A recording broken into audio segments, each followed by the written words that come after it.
Bonjour à tous et bienvenue dans cette deuxième vidéo tutoriel sur les tableaux. Donc, nous nous étions arrêtés la dernière fois, après avoir vu comment ajouter des éléments à un tableau et afficher ce tableau. Donc aujourd'hui, nous allons voir déjà comment adapter notre projet à notre tableau. Et donc, pour faire simple, dès que je vais appuyer sur un bouton poussoir, j'ai envie de mettre à jour mon tableau, de stocker dans mon tableau la valeur de mon bouton poussoir. Et à chaque fois que j'appuie sur ce bouton, j'affiche cette valeur. Ensuite, nous verrons comment retirer des éléments de notre tableau. Donc vous pouvez voir que j'ai fait un peu de ménage dans le code. Donc il n'y a rien eu de bien méchant. Nous verrons donc ces deux lignes plus tard. Mais tout d'abord, les deux fonctions donc, qui nous permettaient d'agir sur notre tableau, donc pour ajouter un élément et afficher notre tableau, je les ai déplacées dans un onglet que j'ai appelé tableau. Voilà, ce sont les deux mêmes fonctions, je n'y ai pas touché. Les mêmes qu'avant. Ensuite, dans le setup, j'ai créé une fonction que j'ai appelée initHardware, qui est définie ici. Dans cette fonction, au final, j'ai le serial begin qui me permet d'utiliser le moniteur série, comme la dernière fois, et j'ai rajouté les pin modes sur mes 4 broches d'entrée qui sont reliées à mes 4 boutons poussoirs. Donc ici 2, 3, 4 et 5. Et je les ai définis en entrée. Maintenant, il ne nous reste plus que la partie de la gestion des boutons à voir. Donc, avant de parler vraiment de cette fonction que j'ai implémentée, je vais faire un petit aparté sur les fronts montants, la détection sur front montant. Donc, déjà, qu'est-ce qu'un front montant? C'est la détection d'un changement d'état d'une variable d'un état bas vers un état haut. Ici, mon but, ça va être de détecter un front montant sur un bouton poussoir. Alors, pourquoi spécialement front montant? Voilà, prenons un exemple. Imaginons que vous développez une magnifique alarme incendie, ou si jamais il y a trop de fumée chez vous, que la température monte trop vite, ça vous envoie un SMS, un mail, je ne sais pas, sur votre téléphone personnel. Maintenant, imaginons que dès que cette alarme est activée, vous envoyez un message, un SMS sur votre téléphone. Imaginons que maintenant que votre détecteur de fumée reste allumé pendant, je sais pas, 40 secondes, et imaginons, comme dans notre cas de l'Arduino, la fonction loop elle boucle du style toutes les 10 millisecondes, et ben en 30 secondes vous avez reçu beaucoup de messages. Et c'est vraiment dommage, tandis qu'au final vous voulez recevoir le message qu'une seule fois, lorsque votre alarme se déclenche, au moment où elle se déclenche. Après elle peut rester allumée pendant 10, 30 ou 1 minute, ça a beaucoup moins d'importance. Et ben là pour nos boutons poussoirs, ça va être la même chose. Donc pour faire une détection de front montant, le but, ça va être de détecter l'état de mon bouton poussoir, sa valeur actuelle et sa valeur précédente. Prenons par exemple sa valeur actuelle. Imaginons maintenant que j'appuie sur un bouton. Que j'appuie dessus, la valeur va passer à l'état haut. Dès que je relâche, elle repasse à l'état bas, et ensuite elle remonte si je appuie sur le bouton. Maintenant, imaginons que je ne fais pas de détection de front montant. Si je reste appuyé sur mon bouton poussoir, je vais agir, je vais faire des choses que je n'aurais pas forcément envie. Tandis que si maintenant j'ajoute une notion donc de valeur précédente, une valeur précédente, lorsque j'appuie sur mon bouton poussoir, ma variable passe à 1, mais la valeur précédente reste à 0, et tandis que le coup d'après, ma valeur précédente rattrape la valeur actuelle de mon bouton poussoir. Donc il y aura toujours un léger décalage entre les deux valeurs, mais cela va me permettre de détecter au final de faire des actions seulement une seule fois, lorsque la valeur actuelle de mon bouton poussoir vaut 1 et que ma valeur précédente vaut 0. Pour construire ma fonction de gestion des boutons, j'ai commencé par créer donc une série de 8 variables, 4 variables pour mes boutons poussoirs et 4 variables pour les anciennes valeurs de mes boutons poussoirs. Dans ma fonction, donc au final, tout va devenir très simple finalement à comprendre. Je vais stocker les valeurs de mes 4 boutons poussoirs à l'aide de la fonction digitalRead dans mes 4 variables. Et ici, je vais créer une variable, élément, donc qui vaut 0 à l'état initial, et si jamais j'appuie sur un bouton poussoir, sa valeur va changer. Donc au final, la détection de front montant, c'est aussi simple que ceci. Je veux que ma valeur actuelle vaille 1, et mon ancienne valeur doit valoir 0. Je répète cela 4 fois pour les 4 boutons poussoirs. Si je suis dans le premier cas, élément passe à 1, dans le deuxième passe à 2, etc. Donc, élément vaut la valeur du bouton poussoir appuyé, et il vaut 0 si aucun bouton poussoir n'est pressé. Et donc, il ne me reste plus qu'une petite fonction à faire. Si jamais élément est différent de 0, j'ajoute donc ma valeur 1, 2, 3 ou 4 à mon tableau. Une petite attente de 50 millisecondes, cela va me servir juste à faire une petite attente, un petit filtrage pour éviter les rebonds. C'est pas parfait, ça va fonctionner très moyennement, mais par rapport au temps que ça me prend de l'écrire et l'efficacité, moi ça me fait plaisir. Et enfin, on termine par affecter donc aux anciennes valeurs des boutons poussoirs les valeurs actuelles des boutons poussoirs. Et la boucle est bouclée, ma fonction marche parfaitement. Petite démonstration. On ouvre le moniteur série, j'appuie sur le premier bouton poussoir, le deuxième, le troisième et le quatrième. Donc si je continue à appuyer sur le premier, on voit bien. C'est toujours la dernière valeur de mon tableau qui est mise à jour, c'est normal, on n'a pas encore retiré, on n'a pas encore fait la fonction pour retirer des éléments de notre tableau, mais c'est la chose que nous allons voir de suite. Pour retirer les éléments d'un tableau, il y a deux façons.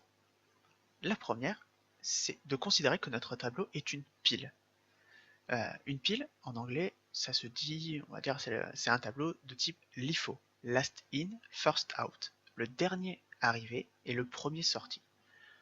Pour faire simple, imaginons que vous empiliez des Legos, vous les empilez les uns au-dessus des autres, et pour les ranger, pour tous les dépiler, vous allez commencer par celui le plus en haut, et ensuite vous redescendez jusqu'à arriver au dernier. Donc le dernier Lego que vous avez posé sera le premier que vous retirez. Pour la file, c'est la logique inverse. C'est donc une FIFO, first in, first out. Premier arrivé, premier sorti. Vous imaginez une file comme dans une caisse à la poste. C'est finalement le premier qui va rentrer dans la file qui sera le premier à être servi. Donc la LIFO étant un peu plus simple à utiliser que la FIFO, je vais commencer par celle-là. Avant de vous expliquer comment j'ai construit ma fonction pour retirer des éléments, j'ai modifié légèrement ma fonction pour ajouter des éléments à mon tableau. Elle est un peu plus propre et elle marchera beaucoup mieux lorsque je ferai cohabiter la fonction pour ajouter des éléments et pour les retirer. Pour retirer un élément de ma pile, déjà je vais commencer par vérifier que mon index est supérieur à 0. Pourquoi ? Si jamais mon index est vraiment supérieur à 0, je vais décaler mon index, je vais le décrémenter, je vais lui retirer 1 à sa valeur. Cela va avoir pour effet de contrebalancer l'index qui est ici, et ainsi si jamais mon index, car mon index peut aller jusqu'à 4 maintenant, et mon tableau n'a pas de case qui vaut 4. Donc, c'est-à-dire avec cette fonction, je vais pouvoir parcourir les cases, donc de 4-1, donc de 3, jusqu'à 0. Et si jamais mon index vaut 0, mon index n'est pas décrémenté. Et ensuite, je vais affecter donc, à la case, à la valeur qui a l'indice de l'index, je vais lui affecter la valeur 0. Et ensuite, je vais afficher mon tableau. Voyons voir ensemble à quoi ça ressemble.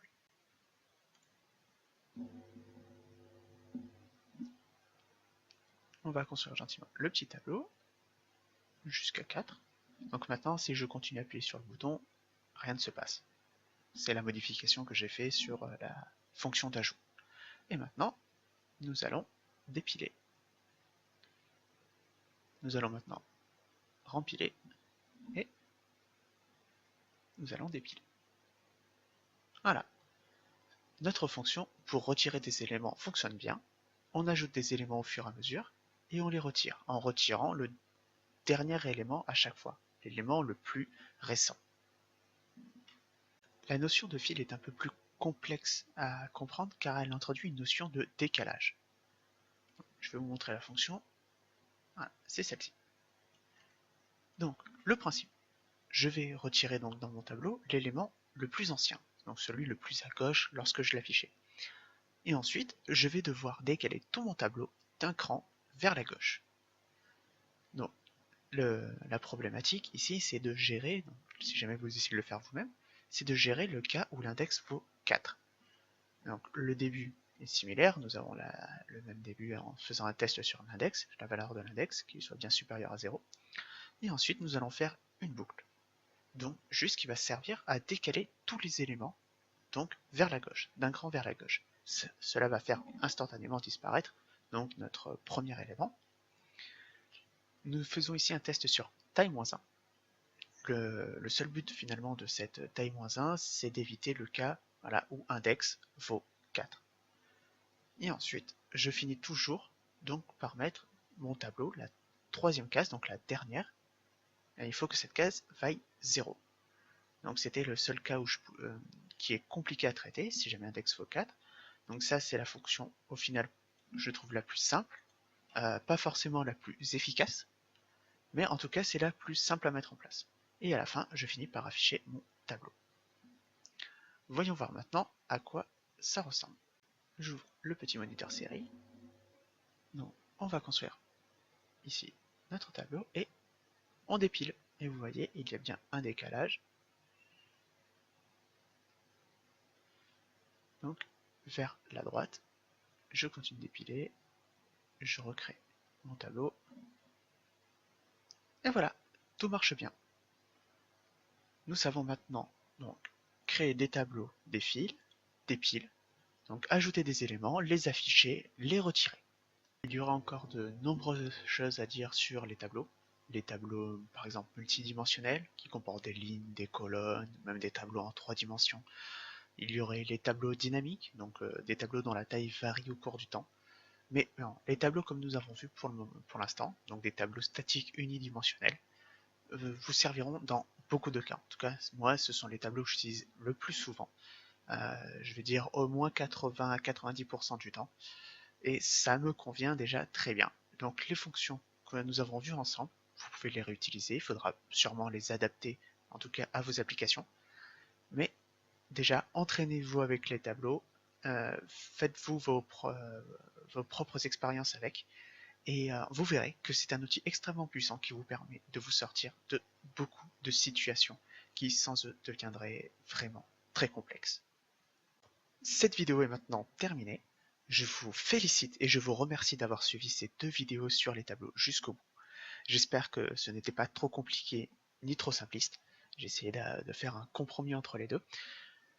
Donc comme tout ce qui est relatif au code, même si vous avez du mal à comprendre, à voir l'intérêt, n'hésitez pas à pratiquer, à réaliser vous-même des petits montages pour vous faire la main sur les tableaux.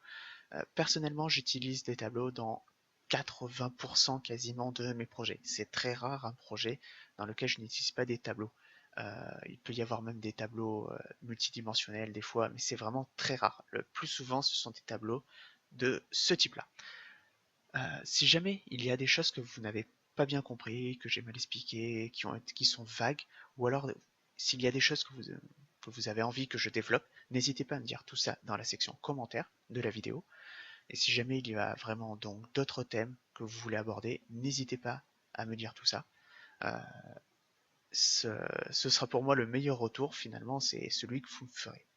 Donc encore une fois, félicitations à vous et je vous dis à bientôt dans une prochaine vidéo.